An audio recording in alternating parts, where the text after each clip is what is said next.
Hello guys, आज हामी चाहिँ अप्पर मुस्ताङको कोरोला नाकामा छौँ। नेपाल र चाइनाको उयो बोर्डर।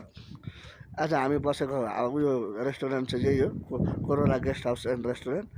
र यो जुन यो देखिएको छ, यो डल्लै यो जुन वाल एउटै लेभलमा जुन घर बनिएको छ परसम्म हो, यो चाहिँ राजाको दरबार। उहिले अहिले पनि रानी चाहिँ जीवितै हुनुहुन्छ अरे।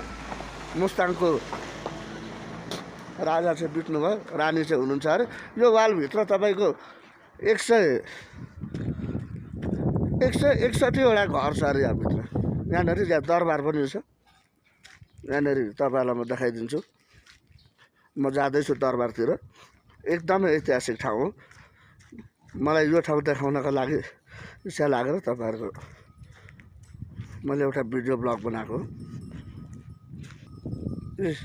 चौरीहरू जाँदैछन्। पोटला होटल बाटो भनेको यो हो। यहाँ पर देखिहाल्नुभयो अलिकति। यो अघि मैले भने नि, यो तपाईँको यहाँदेखि परसम्म यो जुन यो भित्ताको लाइन छ, एकदमै एउटै लाइन यो होइन। यो भित्ताको लाइन यो ठुलो ठुलो छ। यो तपाईँको यो सबै दरबार पर्छ। म जाँदैछु त्यता। देख्न सक्नुहुन्छ यो पोटला क्याफेहरू, पोटला होटल, पोटला सबैना एकदमै ऐतिहासिक ठाउँ हो। यो अप्पर मुस्ताङ जो चाइनाको बोर्डर छ, कोरोला नाकामा पर्छ।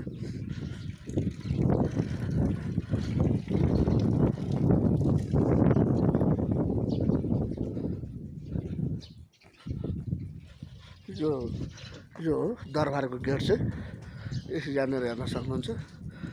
ऐतिहासिक ठाउँ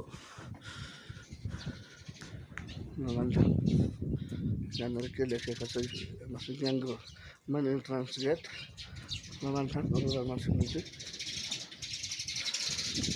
अब हेर्नु, म राजाको दरबारभित्र छिर्दैछु। मुस्ताङका राजाको दरबारभित्र।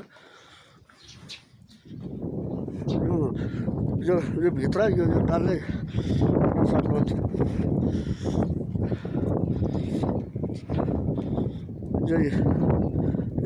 यहाँबाट गेटबाट आयो प्यालेस इन्ट्रान्स। प्यालेस भनेको इन्ट्रान्स गेट।